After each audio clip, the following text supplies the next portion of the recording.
नमस्कार, HN news की खास पेशकश खास मुलाकात में आप सभी का स्वागत है। आपके साथ मैं हूं सचिन वर्मा। खास मुलाकात में आज हमारे मुख्य अतिथि मेहमान हैं रुद्रप्रयाग से बीजेपी विधायक भरत सिंह चौधरी जी। तो आइए स्वागत करते हैं विधायक जी का। विधायक जी, बहुत स्वागत आपका हमारी खास पेशकश में। धन्यवाद और एचएनएन के सभी दर्शकों को मेरा नमस्कार। विधायक जी, इस खास पेशकश में आज हम आपकी ज़िंदगी के बारे में और जो पॉलिटिकल सिस्टम चल रहा है उत्तराखंड का, उसके बारे में जानकारी लेंगे। तो हम जानना चाहेंगे विधायक जी कि आपकी जो राजनीतिक जीवन है उसकी शुरुआत कैसे हुई? देखिए, अर्ली 80s में बल्कि 90s में मैं जब लॉ ग्रेजुएट होकर के देहरादून से गया था जी। तो मैंने अपनी प्रैक्टिस शुरू की इनकम टैक्स में। लेकिन कुछ दिन बाद मुझे लगा कि हमारे आसपास लोगों की समस्याएं बिखरी पड़ी हैं, उनको भी एड्रेस करना चाहिए। और 85 में मैं पहली बार जो हमारी प्राइमरी एग्रीकल्चरल कोऑपरेटिव सोसाइटी होती है उसका अध्यक्ष बना। जी। 1988 में मैं पहली बार ग्राम प्रधान बना और 89 में मुझे तत्कालीन जो राज्य सरकार थी उसके द्वारा जिला परिषद में मनोनीत किया गया। 93 में मैंने पहला चुनाव अपना जनता दल के टिकट पे लड़ा। तो इससे पहले थोड़ा चल लेते हैं। जब आपने कहा कि आप इनकम टैक्स में क्या जॉब करते थे? नहीं, मैं प्रैक्टिस अच्छा, एज ए लॉयर। अच्छा, लॉयर आप प्रैक्टिस करते थे, यानी कि आप एक वकील थे। तो आपको लगा कि नहीं, जनता की समस्याओं को जो है वो बड़े स्तर पर उठाना चाहिए, सिर्फ हाँ वकालत से काम नहीं चलेगा। तो फिर आप आ गए अब 93 पर। तो 93 में आपने पहला चुनाव विधानसभा का लड़ा जनता दल के टिकट पे। अच्छा। लेकिन मेरे अगेंस्ट या यूँ कहिए जिनके अगेंस्ट मैं था वो बड़े स्टालवार्ट थे अपने अपनी पार्टी के। डॉक्टर शिवानंद नौटियाल जी उस समय 5वीं बार वो कर्णप्रयाग विधानसभा का प्रतिनिधित्व कर रहे थे उत्तर प्रदेश की विधानसभा में जी। और वो उत्तर प्रदेश के उच्च शिक्षा मंत्री भी थे जी। दूसरे डॉक्टर रमेश पोखरियाल निशंक, तो बड़े ही चेहरों को आप चुनौती देने के लिए उतर पड़े। चेहरे थे। तो स्वाभाविक है कि मुझे 93 में सफलता नहीं मिल पाई। उसके बाद 96 में मध्यावधि चुनाव फिर से हुए। जी, उत्तर प्रदेश का हिस्सा था तब तो। हिस्सा था। और फिर वही दो बड़े चेहरों के खिलाफ मुझे मैदान में उतरना पड़ा। मुझे सफलता तो नहीं मिली लेकिन प्रदर्शन बहुत अच्छा रहा। जी। तो आप तब भी जनता दल से चुनाव लड़े? नहीं, दूसरे चुनाव मैंने तिवारी कांग्रेस, अच्छा, जो नारायण दत्त तिवारी जी ने और अर्जुन सिंह जी ने जी उस जमाने में कांग्रेस के हिस्से हो गए थे जो उसमें तो उसे मैंने लड़ा। तीसरा चुनाव 2002 का जो था उत्तराखंड बनने के बाद विधानसभा का पहला चुनाव था। उसमें एट द 11th आवर मुझे टिकट मिला कांग्रेस पार्टी का कर्णप्रयाग विधानसभा से। इस दौरान रुद्रप्रयाग जनपद का गठन हो चुका था और मेरे वाला जो क्षेत्र था वो रुद्रप्रयाग विधानसभा में आ चुका था। ठीक है। लेकिन क्योंकि आपको ध्यान होगा कि 96 में सतपाल महाराज ने बगावत करके लगभग 13 टिकट बदलवा दिए थे विधानसभा चुनाव में। उन 13 में मैं भी शामिल था। अच्छा। लेकिन मुझे रुद्रप्रयाग के बजाय कर्णप्रयाग टिकट मिल गया। और जिनको मुझसे पहले टिकट मिला था, जिनका टिकट काट के मुझे मिला, सुरेंद्र सिंह नेगी जी, वो एनसीपी के टिकट पे चुनाव लड़ लिए जी। और उसका परिणाम ये रहा कि हम दोनों जो हैं वो हार गए। और अनिल नौटियाल जी पहली बार वहाँ से विधानसभा। तो आप चाहते थे जिस विधानसभा से आपको लड़ाया जा रहा है कि आप वहीं से लड़ें या आपकी चॉइस कुछ और थी? जी, मेरी चॉइस रुद्रप्रयाग थी क्योंकि मेरा जिला रुद्रप्रयाग हो चुका था और क्योंकि पहाड़ में वैसे भी लिमिटेड सीटें हैं, आप जानते हैं। जी जी। तो इस बात को लेकर के लोग काफ़ी संजीदा थे कि हमारे जिले में बाहर वाले हाँ, बाहरी का फिर बाहरी का जो टैग लग गया जी। और उसके अलावा गैरसैंण पार्टिकुलर जो ब्लॉक है उसमें मेरे खिलाफ हम्म। कुछ चीज़ें थी, जैसे डाइट का गौचर में एक बार आंदोलन हुआ था, जी। डाइट को शिफ्ट करने का था गैरसैंण में, तो वो आंदोलन करके मैंने गौचर रुकवा लिया था। इस नाते वो मेरे थोड़ा खिलाफत में थे, तो लिहाजा वो चुनाव में भी मुझे शिकस्त का सामना करना पड़ा। 2007 में कांग्रेस से मैंने पूरा प्रयास किया, लेकिन 2007 में कांग्रेस ने मुझे, उसके बाद मैंने अपनी तैयारी रुद्रप्रयाग विधानसभा में शुरू कर दी। ठीक। रुद्रप्रयाग विधानसभा में 2007 में मुझे टिकट नहीं मिल पाया। लेकिन आप शामिल हो गए थे कांग्रेस में? हाँ, मैं कांग्रेस में ही था। 2002 का चुनाव भी कांग्रेस से लड़ा था। जी।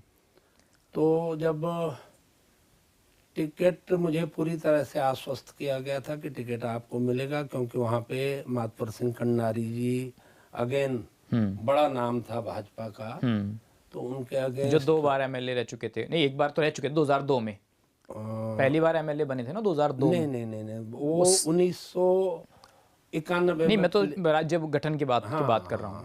नहीं, पहला एक बार बन चुके थे 2002 में जी। तो अगेन कांग्रेस ने 2007 में मुझे टिकट न दे करके एक बहुत ही अननोन सा चेहरा था, उनको टिकट दे दिया।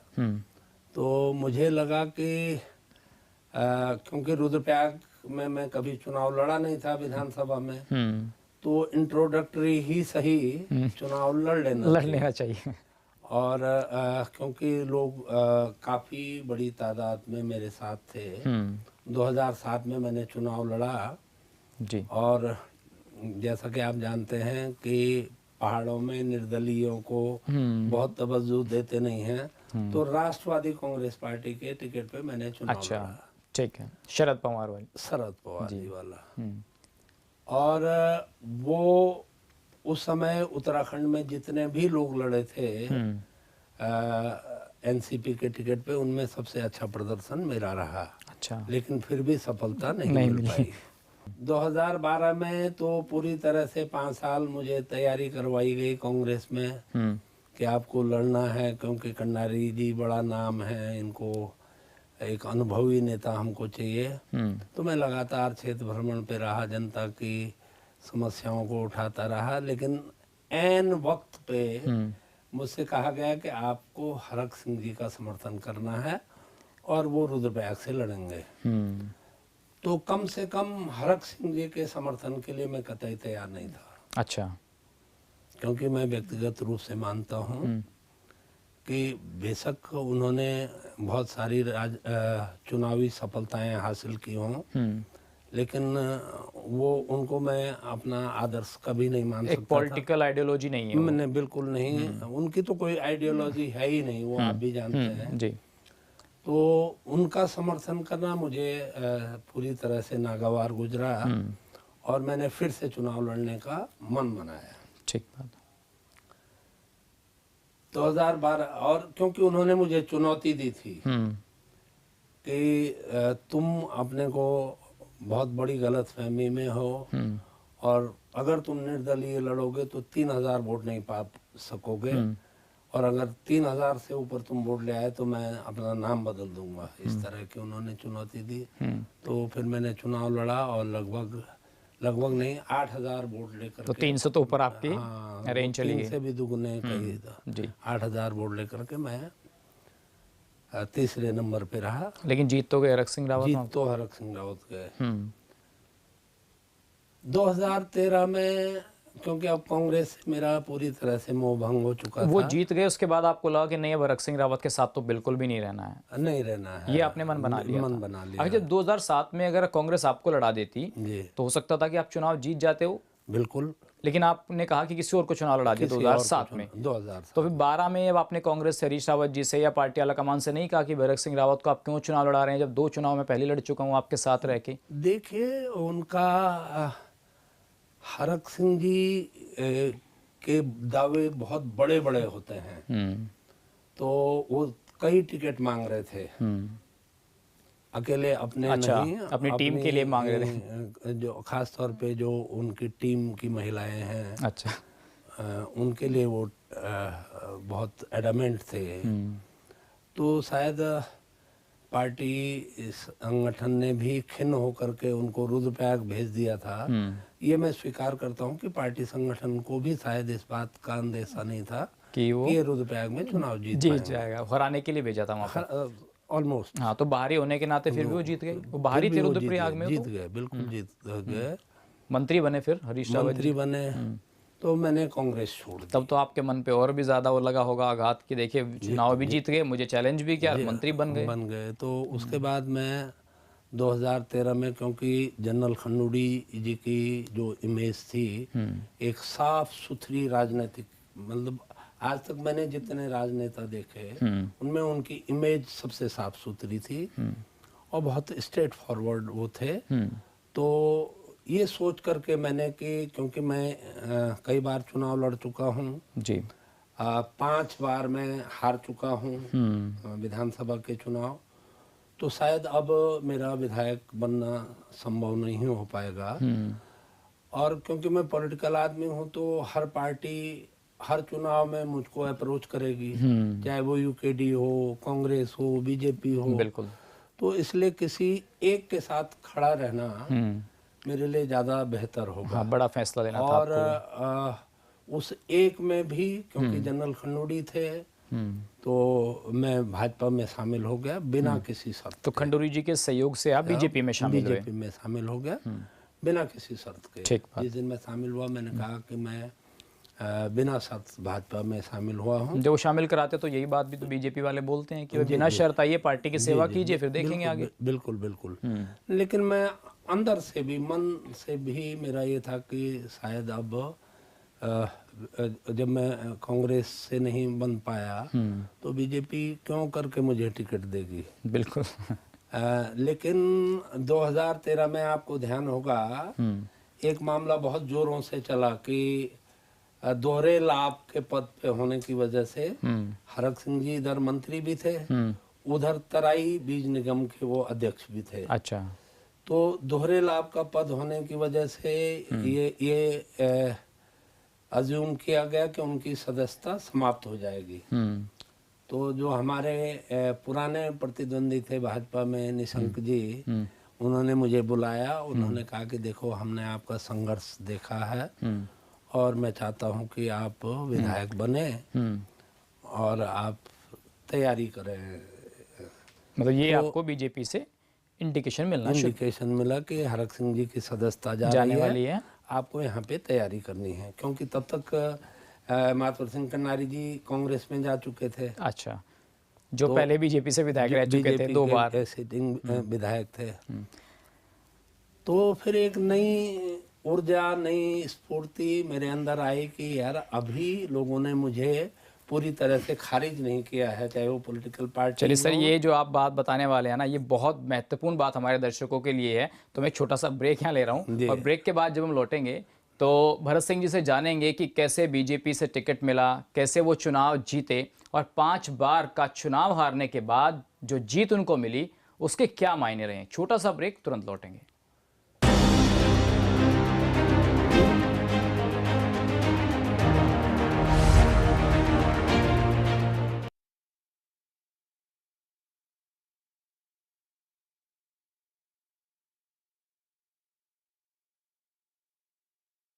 उत्तराखंड में 12 महीने पर्यटन की संभावनाएं हमेशा से रही है। अब यहाँ कनेक्टिविटी सुधर रही है।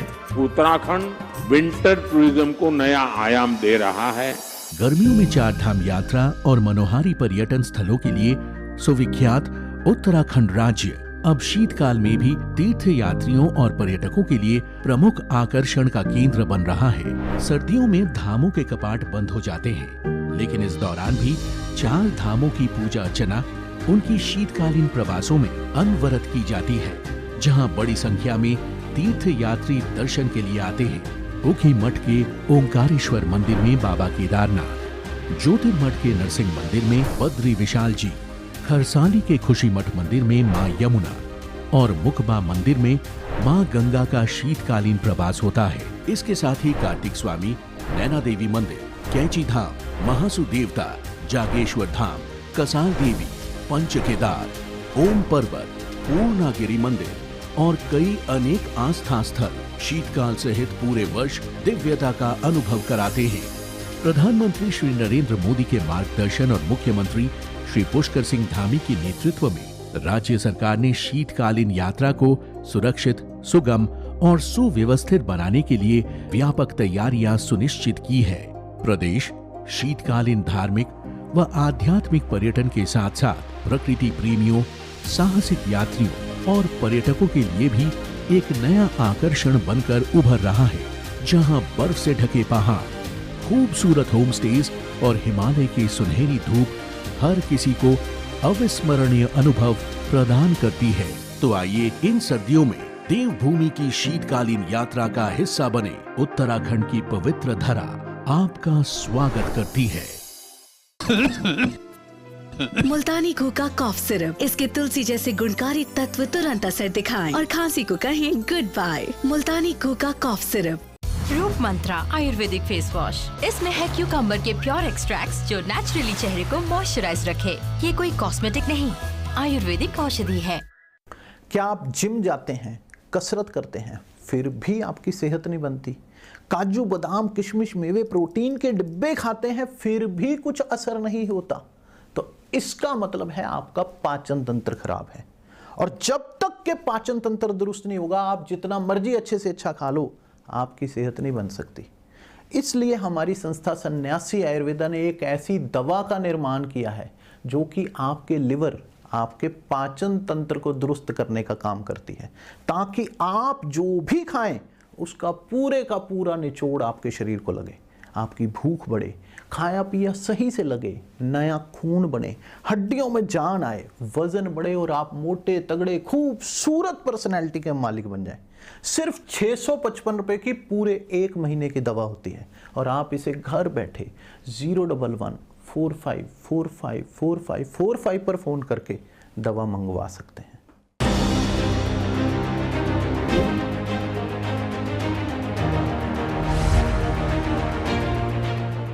ब्रेक के बाद आप सभी का एक बार फिर से स्वागत है। खास मुलाकात में आज हमारे मेहमान हैं रुद्रप्रयाग से बीजेपी विधायक भरत सिंह चौधरी जी। ब्रेक पर जाने से पहले भरत सिंह जी से मैं पूछ रहा था कि जब बीजेपी में एंट्री हुई तो कैसे चुनाव लड़ने की इच्छा जाहिर हुई, और उन्होंने बताया कि एक नई ऊर्जा का संचार उनके अंदर हुआ और उन्हें लगा कि नहीं, अभी तो राजनीति बाकी है।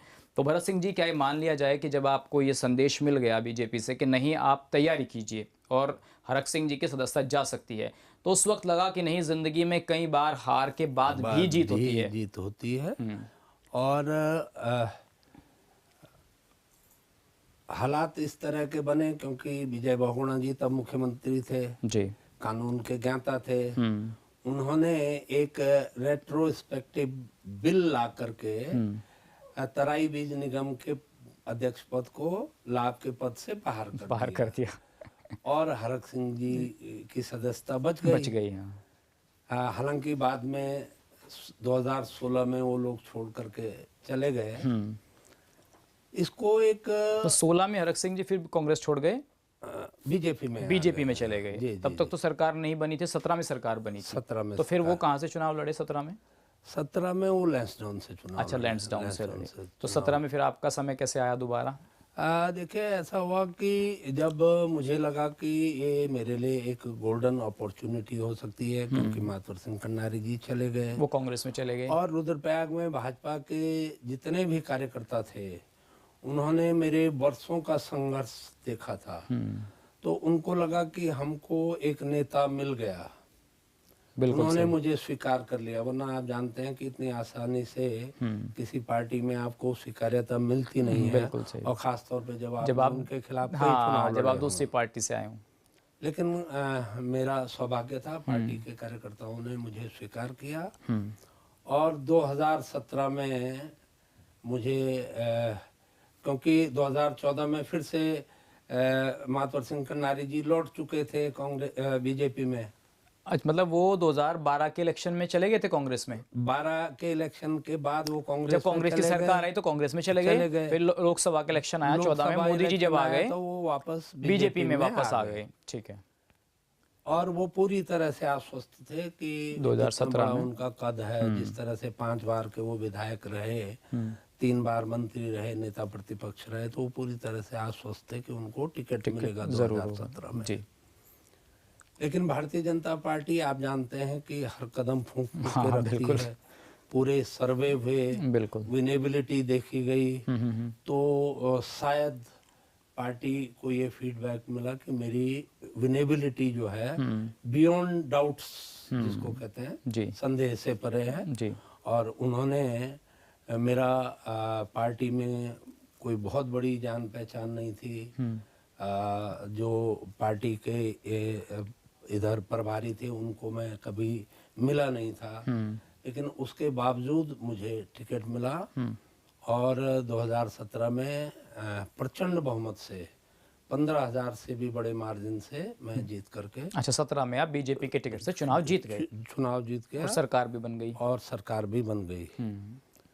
तो कैसा लगा वो पल कि नहीं अब जिंदगी देखिए, में? जब मैं बना तो बहुत सारे पत्रकार बंधुओं ने मुझसे पूछा कि ऐसा लग नहीं रहा है कि आप विधायक बन गए तो कोई बहुत खुशी आपके चेहरे पे हो। तो मैंने कहा देखिए, 1993 से लेकर के और 2017 तक 5 चुनाव हारे हैं जी मैंने। जी। तो उनका गम मिटाने में भी तो बहुत टाइम लगेगा। एकदम इतना खुश होना बिल्कुल। उचित भी नहीं है। और वो कहते हैं ना कि जो सुख दुखे समाकृत्वा, सुख में दुख में समान रहना चाहिए। ये मैंने अपने ग्रंथों से उनका अध्ययन करके समझ लिया था जी। कि सुख दुखे समय कृत्वा, लाभा लाभ हो, जया जय हो, चाहे जय हो, विजय हो, सुख हो, दुख हो, उसमें समान भाव से रहना चाहिए। मैंने उसका प्रयास किया। और 2022 में दोबारा भारतीय जनता पार्टी ने मुझे टिकट के लायक समझा। 2022 में। और जनता जनार्दन का ऐसा आशीर्वाद रहा जी। कि 2017 से भी अधिक वोट लेकर के मैं फिर 2022 में उस सड़क पुरुष का जो खिताब था वो काम कर गया।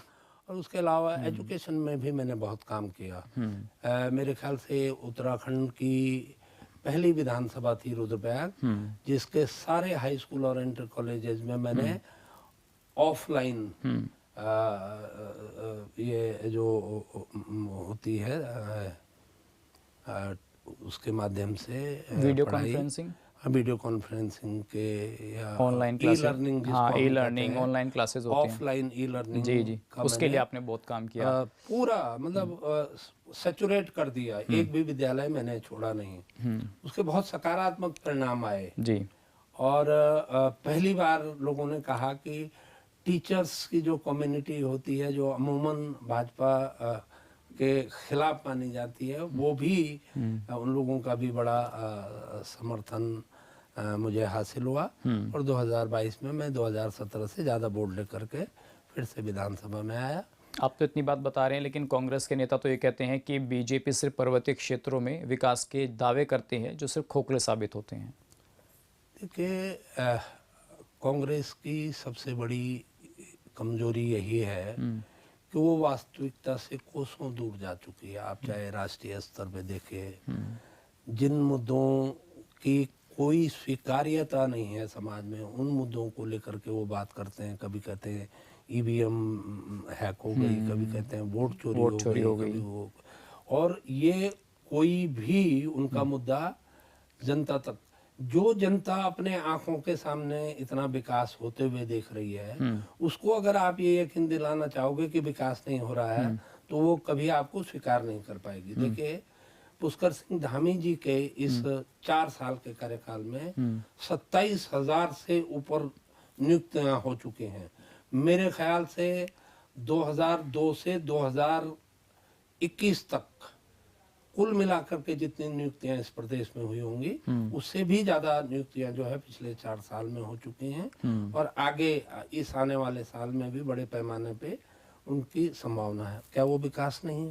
कि वो रुद्रप्रयाग में जिस तरीके से हम लोग देखते हैं कि आपदाओं को लेकर कई बार हम बहुत खबरें सुनते हैं कि वहाँ बहुत ये अब आ गई आपदाएं, तो उनके लिए आपकी सरकार ने या आपने क्या काम किया है? देखिए, आप जानते हैं कि प्राकृतिक आपदा किसी के रुकने वाली नहीं है। सवाल सिर्फ मिटिगेशन का है कि उसका आपदा का जो प्रभाव है उसको हम कितना कम कर सकें, आपदा के प्रभाव को कितना कम कर सकें, और हमारा जो रिस्पांस टाइम है उसको कितना घटा सकें ताकि जरूरतमंद को जल्दी से जल्दी मदद पहुंचाई जल्दी जाए। से जल्दी मदद मिल सके। लेकिन इसके कारणों पर भी तो कभी विचार कीजिए विधायक जी कि कारण क्या है, आपदाएं क्यों आ रही हैं इतनी ज़्यादा? देखिए, आपदा आने के बहुत Illegal सारे development और ये कारण हैं। जनरली कहने को तो जो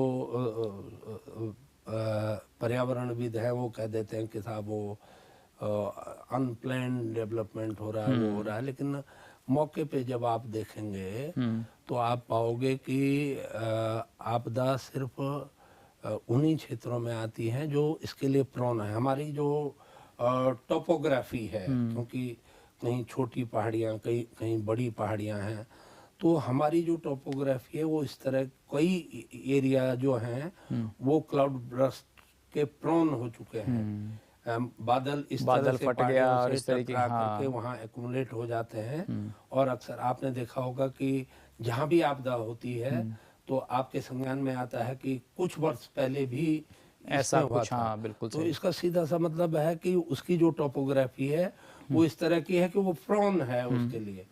लेकिन ये बात सच है कि हमने उनके जो नेचुरल कोर्स थे नदियों के, नालों के, उसका अतिक्रमण कर लिया। अदरवाइज आप देखेंगे कि कोई भी नदी, कोई भी नाला अपना नेचुरल कोर्स छोड़ करके कहीं नहीं गई। उसने वही रिक्लेम किया जो उसका हमने था, उसे ले लिया हाँ था। बिल्कुल सही बात। जी। तो उसको फिर आपदा में कन्वर्ट नहीं कर सकते उसको, जब आप आता है तो उसको रोक नहीं सकते। हाँ बिल्कुल उसको सही। रोक नहीं सकते ठीक हैं। बात आपने बताई। एक सवाल हरक सिंह रावत जी को लेकर है जिसमें वो कहते हैं कि भाई चार धाम परियोजना के नाम पर पर्यावरण के साथ बीजेपी के लोग खिलवाड़ कर रहे हैं, तो इस गंभीर आरोप को आप कैसे देख रहे हैं? देखिए, हरक सिंह जी कितने कुंठाग्रस्त हैं, कितने कुंठित हैं जब से भाजपा ने उनको निकाल बाहर किया है। क्या हरक सिंह जी इस बात को भूल गए कि जब चार धाम परियोजना का कार्य प्रारंभ हुआ था तब वो भाजपा में हुआ करते थे? तब नहीं उनको ये ब्रह्म ज्ञान हासिल हुआ कि ये जो है पर्यावरण के लिए खतरा है? कहते हैं कि destruction is inevitable before construction, निर्माण से पहले विध्वंस अवश्यंभावी है।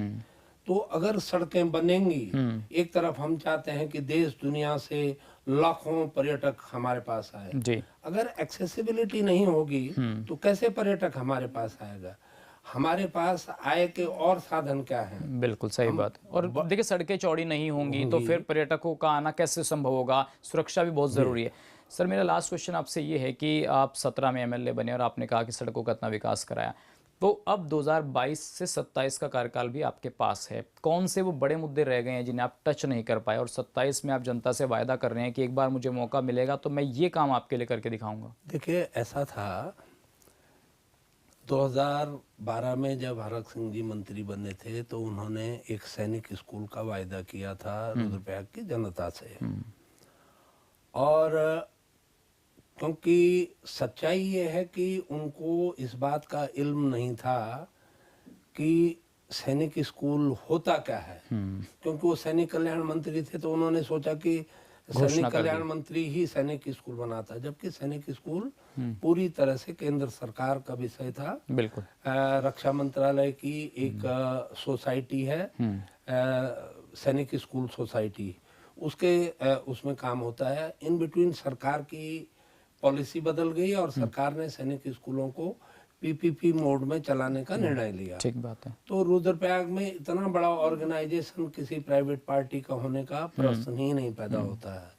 तो उस स्थान पर जो 1200 नाली जमीन लोगों ने दान दी थी, लोगों की भावनाएं आहत न हो, इसलिए मैंने जो हमारे युवा मुख्यमंत्री हैं पुष्कर सिंह धामी जी, उन्होंने जाकर के वहाँ पे एक प्रदेश के दूसरे वेटनरी कॉलेज की घोषणा की। अभी तक एक ही वेटनरी मेडिकल कॉलेज है हमारे पास, वो हमारा पंतनगर जो विश्वविद्यालय है उसके द्वारा संचालित है।